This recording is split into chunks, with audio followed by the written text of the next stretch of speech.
সকল দল মত চিন্তা দর্শনের মানুষ মাজলুম ফিলিস্তিনি এবং মাজলুম গাজার মানুষের পাশে আছে, সহাবস্থান করছে। এক কাতারে দাঁড়িয়ে আজ বিশ্ববাসীকে আমরা দেখিয়ে দিতে চাই আমাদের মধ্যে বিভিন্ন বিষয়ে চিন্তাগত মতপার্থক্য ভিন্নতা থাকতে পারে, কিন্তু মাজলুম ফিলিস্তিনিদের স্বাধীনতা, তাদের অধিকার, গাজার মানুষদের বিরুদ্ধে জুলুম বন্ধের দাবিতে আমরা প্রত্যেকটা বাংলাদেশের মানুষ ধর্ম বর্ণ নির্বিশেষে আমরা প্রত্যেকে তাদের সাথে সংহতি প্রকাশ করছি। সম্মানিত ভাইরা, আমি দূর দূরান্তে অবস্থানরত ভাইদেরকে বিনীতভাবে আরজ করছি, আপনারা আপনাদের আশেপাশে কেউ অসুস্থ হলে তাদেরকে পানি দিন, বসতে দিন, চাপাচাপি ধাক্কাধাক্কি করবেন না। আপনাদেরকে বিনীতভাবে শান্ত হতে অনুরোধ করছি। আমরা এখনই মঞ্চে from the river to the sea.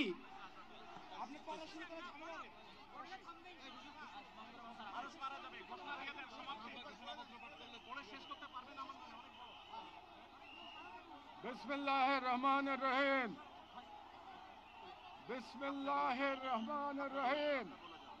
আল্লাহর নামে শুরু করছি, যিনি পরাক্রমশীল, পরাক্রমশালী, যিনি ন্যায় বিচার প্রতিষ্ঠাকারী, যিনি মজলুমের পাশে থাকেন আর জালিমের পরিণতি নির্ধারণ করেন। আজ আমরা বাংলাদেশের জনতা যারা জুলুমের ইতিহাস জানি, প্রতিবাদের চেতনা ধারণ করি, সমবেত হয়েছি গাজার মৃত্যু ভয়হীন জনগণের পাশে দাঁড়াতে। আজকের এই সমাবেশ কেবল প্রতিবাদ নয়, এটি ইতিহাসের সামনে দেওয়া আমাদের জবাব, একটি অঙ্গীকার, একটি শপথ।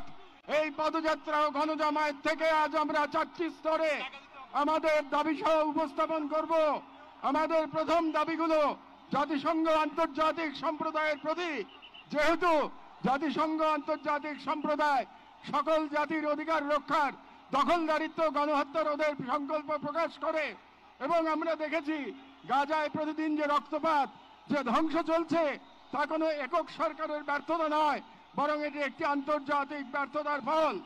এবং এই ব্যর্থতা শুধু নীরবতার মধ্যেই সীমাবদ্ধ নয়, বরং পশ্চিমা শক্তি বলয়ের অনেক রাষ্ট্র সরাসরি দখলদার ইসরায়েলকে অস্ত্র, অর্থ ও কূটনৈতিক সহায়তা দিয়ে এই গণহত্যাকে দীর্ঘস্থায়ী করেছে। এবং এই বিশ্ব ব্যবস্থা দখলদার ইসরায়েলকে প্রশ্নবিদ্ধ না করে বরং রক্ষা করার প্রতিযোগিতায় নেমেছে। সেহেতু আমরা জাতিসংঘ ও আন্তর্জাতিক সম্প্রদায়ের প্রতি জোরালো দাবি জানাচ্ছি, 1. জায়নবাদী ইসরায়েলের গণহত্যার বিচার আন্তর্জাতিক আদালতে নিশ্চিত করতে হবে। 2. যুদ্ধবিরতি নয়, গণহত্যা বন্ধে কার্যকর ও সম্মিলিত পদক্ষেপ গ্রহণ করতে হবে। 3. 1967 সালের পূর্ববর্তী ভূমি ফিরিয়ে দেওয়ার জন্য বাধ্যবাধকতা তৈরি করতে হবে। 4. পূর্ব জেরুজালেমকে ফিলিস্তিন রাষ্ট্রের রাজধানী হিসেবে আন্তর্জাতিকভাবে স্বীকৃতি দিতে হবে। এবং 5. ফিলিস্তিনিদের আত্মনিয়ন্ত্রণ, নিরাপত্তা এবং রাষ্ট্রীয় সার্বভৌমত্ব প্রতিষ্ঠার পথ উন্মুক্ত করতে হবে। কারণ এই মুহূর্তে বিশ্ব ব্যবস্থা যে ন্যায়ের মুখোশ পড়ে আছে, গাজার ধ্বংসস্তূপে সেই মুখোশ খসে পড়েছে। আমাদের দ্বিতীয় দাবিগুলো মুসলিম উম্মার নেতৃবৃন্দের প্রতি। যেহেতু আমরা বিশ্বাস করি ফিলিস্তিন কেবল একটি ভূখণ্ড নয়, এটি মুসলিম উম্মার আত্মপরিচয়ের অংশ, এবং গাজা এখন কেবল একটি যুদ্ধবিধ্বস্ত শহর নয়, এটি আমাদের সম্মিলিত ব্যর্থতার বেদনাদায়ক প্রতিচ্ছবি। এবং উম্মার প্রতিটি সদস্য, প্রতিটি রাষ্ট্র এবং প্রতিটি নেতৃত্বের উপর অর্পিত সেই আমানত যে আল্লাহ প্রদত্ত ভ্রাতৃত্ব ও দায়িত্বের সূত্রে আবদ্ধ। এবং ইসরায়েল একটি অবৈধ, দখলদার, গণহত্যাকারী রাষ্ট্র, যা মুসলিমদের প্রথম কিবলা ও একটা পুরো জনগোষ্ঠীর অস্তিত্ব নিশ্চিহ্ন করতে সর্বশক্তি নিয়োগ করেছে। এবং ভারতের হিন্দুত্ববাদ আজ এই অঞ্চলে জায়নবাদী প্রকল্পের প্রতিনিধিতে পরিণত হয়েছে, মুসলমানদের বিরুদ্ধে সুপরিকল্পিত দমন নির্যাতন চালিয়ে যাচ্ছে। এবং ভারতের সম্প্রতি ওয়াকফ সম্পত্তি আইনে হস্তক্ষেপের মাধ্যমে মুসলিমদের ধর্মীয় ঐতিহাসিক অধিকার ধারণ করা হয়েছে, যা উম্মার জন্য একটি স্পষ্ট সতর্কবার্তা। সেহেতু আমরা মুসলিম বিশ্বের সরকার ও ওআইসির মতো মুসলিম উম্মার প্রতিনিধিত্বকারী সংগঠনগুলোর নিকট দৃঢ়ভাবে আহ্বান জানাই, এক, ইসরায়েলের সাথে অর্থনৈতিক, সামরিক ও কূটনৈতিক সকল সম্পর্ক অবিলম্বে ছিন্ন করতে হবে। দুই, জায়নবাদী রাষ্ট্রের বিরুদ্ধে বাণিজ্যিক অবরোধ ও নিষেধাজ্ঞা আরোপ করতে হবে। তিন, গাজার মুসলিম জনগণের পাশে চিকিৎসা, খাদ্য, আবাসন ও প্রতিরক্ষা সহযোগিতা সহ সর্বাত্মক সহযোগিতা নিয়ে দাঁড়াতে হবে। চার, আন্তর্জাতিক পর্যায়ে ইসরায়েলকে একঘরে করতে সক্রিয় কূটনৈতিক অভিযান শুরু করতে হবে।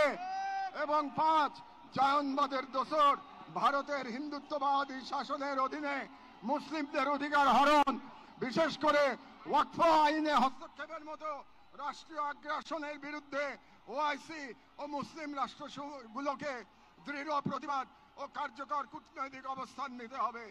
কারণ গাজার রক্ত প্রবাহে আমরা লজ্জিত হওয়ার আগেই গাজার পাশে দাঁড়ানোই উম্মার জন্য সম্মানের একমাত্র পথ। এবং যে নেতৃত্ব আজ নীরব, কাল ইতিহাসের কাঠগড়ায় দাঁড়াতে বাধ্য হবে। আমাদের তৃতীয় দাবিগুলি বাংলাদেশ সরকারের প্রতি। যেহেতু বাংলাদেশ একটি মুসলিম সংখ্যাগরিষ্ঠ রাষ্ট্র, যার স্বাধীনতা সংগ্রামের ভিত্তিতেই নিহিত রয়েছে অন্যায় অবিচারের বিরুদ্ধে প্রতিরোধের চেতনা, এবং আমরা বিশ্বাস করি ফিলিস্তিনের প্রশ্নে বাংলাদেশ কেবল মানবতার নয়, ইমানের পক্ষেও এক ঐতিহাসিক অবস্থানে রয়েছে। এবং একটি গণতান্ত্রিক রাষ্ট্র হিসেবে সরকারের দায়িত্ব জনগণের ইমানি ও নৈতিক আকাঙ্ক্ষার প্রতি শ্রদ্ধা রাখা। এবং বাংলাদেশের জনগণ গাজার পাশে থাকার অঙ্গীকার করেছে, তাই রাষ্ট্রীয় পর্যায়ে নীরবতা এই জন আকাঙ্ক্ষার প্রতি অবজ্ঞার শামিল। সেহেতু আমরা বাংলাদেশ সরকারের প্রতি দৃঢ়ভাবে আহ্বান জানাই, এক, বাংলাদেশি পাসপোর্টে অ্যাকসেপ্ট ইসরায়েল শর্ত পুনর্বহাল করতে হবে এবং ইসরায়েলকে রাষ্ট্র হিসেবে স্বীকৃতি না দেওয়ার অবস্থান আরো সুস্পষ্টভাবে প্রকাশ করতে হবে। দুই, সরকারের ইসরায়েলি কোন প্রতিষ্ঠানের সাথে যত চুক্তি হয়েছে তা বাতিল করতে হবে। তিন, রাষ্ট্রীয়ভাবে গাজায় ত্রাণ ও চিকিৎসা সহায়তা পাঠানোর কার্যকর ব্যবস্থা নিতে হবে। চার, জায়নবাদের দোসর ভারতের হিন্দুত্ববাদী সরকারের অধীনে মুসলিম ও অন্যান্য সংখ্যালঘুদের উপর চলমান নির্যাতনের বিরুদ্ধে রাষ্ট্রীয়ভাবে প্রতিবাদ জানাতে হবে। যেহেতু হিন্দুত্ববাদ আজ শুধু একটি স্থানীয় মতবাদ নয়, বরং আন্তর্জাতিক জায়নিস্ট ব্লকের অন্যতম দোসর। ছয়, পাঠ্য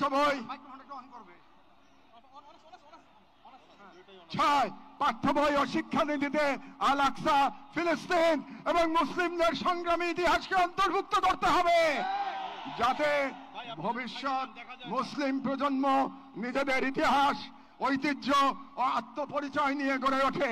কারণ রাষ্ট্র কেবল সীমানা নয়, রাষ্ট্র এক আমানত, আর এই আমানত রক্ষা করতে না পারলে ইতিহাস আমাদের ক্ষমা করবে না।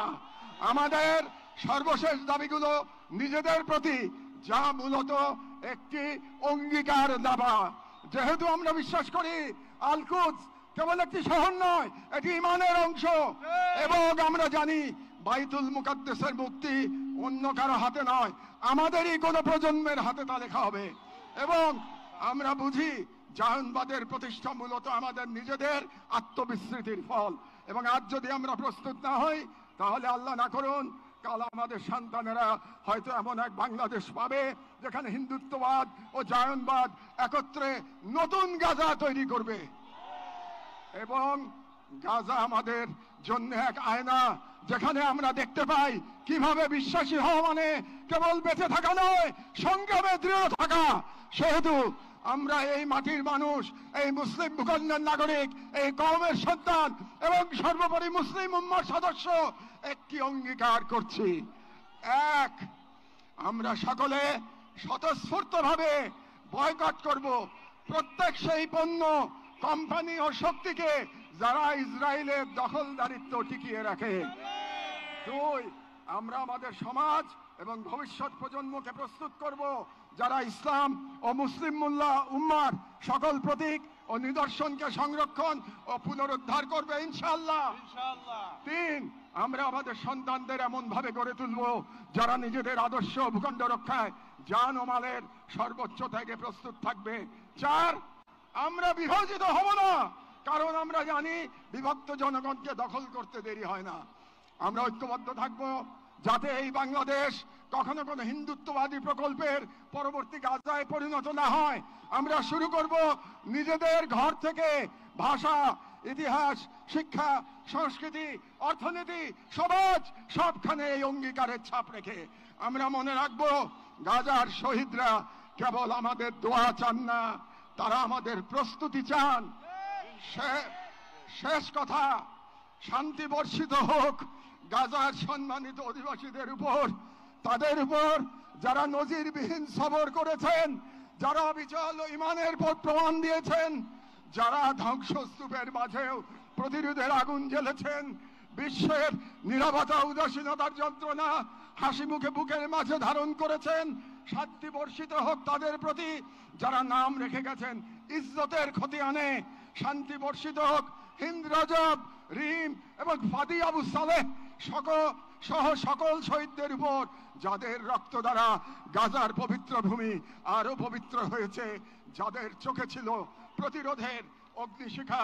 শান্তি বর্ষিত হোক বাইতুল মুকাদ্দাসের গর্বিত অধিবাসীদের উপর, যাদের হৃদয়ে এখনো ধ্বনিত হয় আল কুদস লানা, আল কুদস আমাদের।